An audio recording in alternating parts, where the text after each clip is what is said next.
We're back. The news of the week has overshadowed some interesting political maneuvers ahead of the 2016 race for the White House. Potential candidates were out in early voting states this week signaling their intentions, and some new polling provides interesting insights into the race. Our political director Chuck Todd with his takeaways. For most of us, summer travel takes us to theme parks or beaches. For presidential wannabes, it's anywhere they can find potential supporters. And this week was particularly busy. CHRISTIE in Iowa, Joe Biden and Elizabeth Warren wooing progressives in Detroit, and of course Hillary Clinton finishing her book tour. New NBC News Marist poll numbers from Iowa and New Hampshire bring good and bad news for hopefuls on both sides.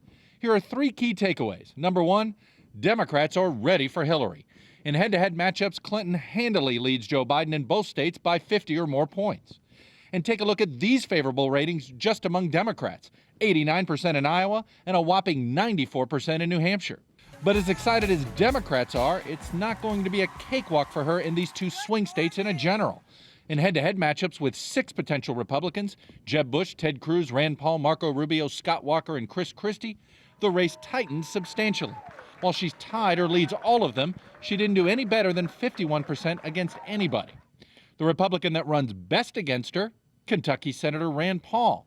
And that's our second key takeaway. The first-term Kentucky senator right now is the closest thing Republicans have to a 2016 frontrunner. What gives Paul that label? He has the highest favorable ratings of any potential candidate in the two states. He leads the polls in the early horse race, not including the undecided vote, and he runs best against Hillary Clinton. But it's not just good poll numbers. He's been very strategic in the past 6 months. Paul hired Rick Santorum's former campaign manager. He's teamed with Democrat Cory Booker on some legislation. And he backs a less active foreign policy that happens to be more popular with the public. This also could mean that Paul will be an early target of uneasy establishment Republicans all of next year. And that brings us to our third takeaway. Chris Christie has a lot of work to do.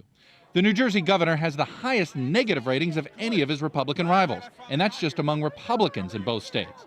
It's why he's pledging to come back to the state a lot.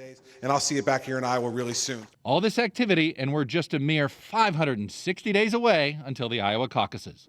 For Meet the Press, Chuck Todd, NBC News, Washington.